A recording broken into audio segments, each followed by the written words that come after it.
National conference of the district judiciary, इस अवसर पर माननीय उच्चतम न्यायालय अपनी स्थापना के 75 वर्ष मना रहा है और देश संविधान के लागू होने के 75 वर्ष मना रहा है। ये बहुत ही एक सुखद संयोग है।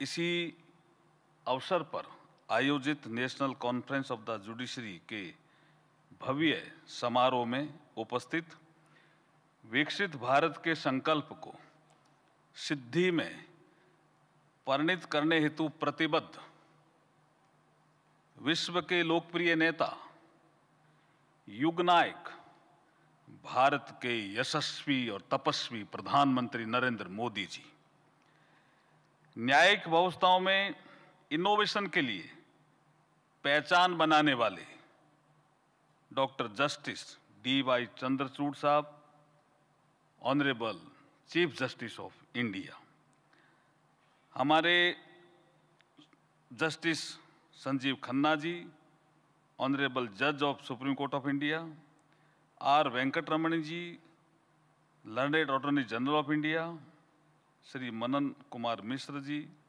Chairman bar council of India, Shri Kapil Sibal ji, president supreme court bar association, तथा इस सभागार में उपस्थित माननीय सर्वोच्च न्यायालय के न्यायाधीश, माननीय हाई कोर्ट के न्यायाधीश एवं देश भर से आए विभिन्न जिलों के न्यायाधीश, उपस्थित वरिष्ठ अधिवक्तागण, लॉ स्टूडेंट्स, मीडिया बंधु व डिजिटल माध्यम से जुड़े हुए सभी श्रोतागण, आप सभी को नमस्कार। सुप्रीम कोर्ट के 75 वर्ष पूरे होने के उपलक्ष्य पर आयोजित इस डिस्ट्रिक्ट जुडिशरी की नेशनल कॉन्फ्रेंस में शामिल होकर अत्यंत गर्व व हर्ष की अनुभूति हो रही है। मेरा ये मानना है कि जिला न्यायालय हमारी न्यायपालिका का दर्पण है और इन्हीं के माध्यम से आम जनता अपने मन में न्यायपालिका की छवि का निर्माण करती है, क्योंकि ये सामान्य मानवीय के लिए फर्स्ट पॉइंट ऑफ कॉन्टैक्ट की भूमिका में रहती है। न्यायालयों के बेहतर संचालन में आवश्यक व आधुनिक सुविधाओं से युक्त न्यायालय भवनों की महत्वपूर्ण भूमिका रहती है। ये न केवल न्यायिक कार्यों से जुड़े व्यक्तियों की कार्यक्षमता को बढ़ाते हैं, बल्कि चारों ओर एक सकारात्मक वातावरण का निर्माण भी करते हैं, जो कि प्रत्येक कार्य क्षेत्र के लिए आवश्यक है। हमारे लिए गर्व का विषय है कि सरकार द्वारा न्यायपालिका के साथ कंधे से कंधा मिलाकर पिछले एक दशक में ईज ऑफ लिविंग के साथ साथ ईज ऑफ जस्टिस को बढ़ावा देने के लिए सार्थक प्रयास किए गए, जिसका परिणाम हमें देखने को भी मिल रहा है। भारत के संविधान निर्माताओं ने नागरिकों को social, economic and political justice की अवधारणा दी है, लेकिन उसको लेटर एंड स्पिरिट फॉर्म में अंतिम पंक्ति में खड़े नागरिक तक पहुंच सुनिश्चित करने के लिए संविधान की प्रस्तावना में ही राजनीतिक न्याय के साथ साथ सामाजिक व आर्थिक न्याय की बात कही थी। आज आदरणीय श्री नरेंद्र मोदी जी के नेतृत्व में हमारी सरकार उसी दिशा में निरंतर आगे बढ़ रही है। जैसा कि बाबा साहब डॉक्टर भीमराव अंबेडकर जी ने कहा था कि जस्टिस, लिबर्टी, इक्वलिटी और फ्रेटर्निटी वे सिद्धांत हैं जिन पर हम एक राष्ट्र के रूप में आचरण करने के लिए सहमत हुए हैं। भारत के सर्वोच्च न्यायालय द्वारा आयोजित इस 2 दिवसीय सम्मेलन में देश की जुडिशरी से संबंधित महत्वपूर्ण समसामयिक पहलुओं तथा infrastructure and human resources, inclusive court rooms for all, judicial security and judicial wellness, case management and judicial training विषयों पर 5 वर्किंग सेशन आयोजित किए जाएंगे। मुझे पूर्ण विश्वास है कि इन सत्रों में विचार विमर्श और विस्तृत चर्चा के उपरांत निकलने वाले एक्शनेबल पॉइंट्स का क्रियान्वयन सुनिश्चित करके हम विकसित भारत की यात्रा में न्यायिक सुगमता के नए आयाम स्थापित करने में निश्चित रूप से सफल होंगे। 1 जुलाई 2024 से पुराने औपनिवेशिक आपराधिक कानूनों की समाप्ति के साथ भारत का क्रिमिनल जस्टिस सिस्टम एक नए कालखंड में प्रवेश कर चुका है।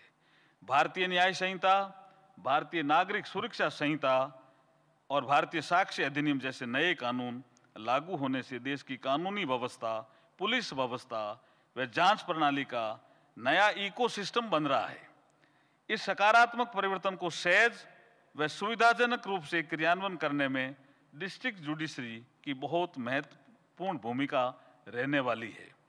न्याय की पहुंच को सर्वसुलभ बनाने के लिए bottom up and citizen centric approach के साथ साथ Tele Law, pro bono, legal service, Nyaya Bandhu, legal literacy and legal awareness जैसे कार्यक्रमों का क्रियान्वयन दिशा designing innovative solutions for holistic access to justice के तहत किया जा रहा है। वर्तमान में टेली लॉ के अंतर्गत देश भर में 93 लाख से अधिक बेनिफिशरीज को प्री लिटिगेशन एडवाइस दी जा चुकी है।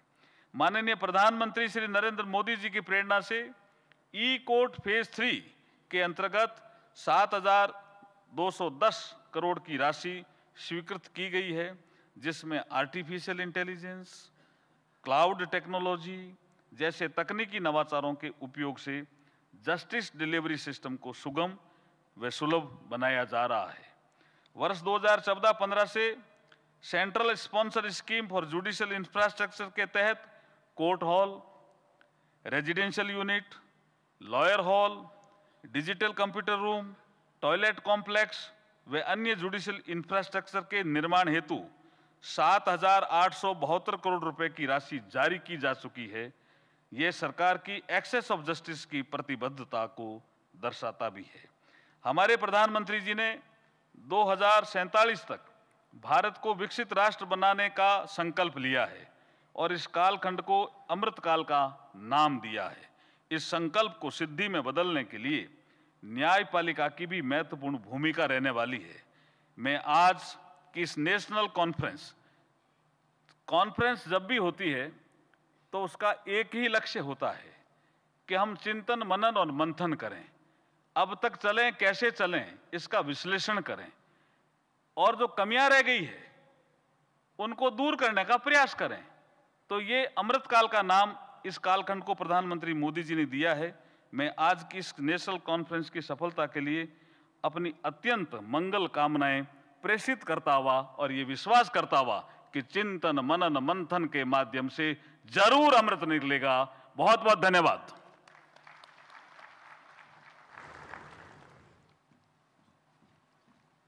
माननीय मंत्री जी, देश की न्याय प्रणाली की नींव को सुदृढ़ बनाए रखने में जिला न्यायपालिका की भूमिका अत्यंत ही महत्वपूर्ण है। आज आपकी प्रेरक उपस्थिति और मार्गदर्शन से हमें संविधान की रक्षा और न्याय के मूल्यों को और भी सशक्त रूप में स्थापित करने की प्रेरणा मिली है। कोटि कोटि धन्यवाद आपका। May I now request the Honorable Chief Justice of India, Dr. Justice D.Y. Chandrachud, to please share his thoughts with us on this special occasion.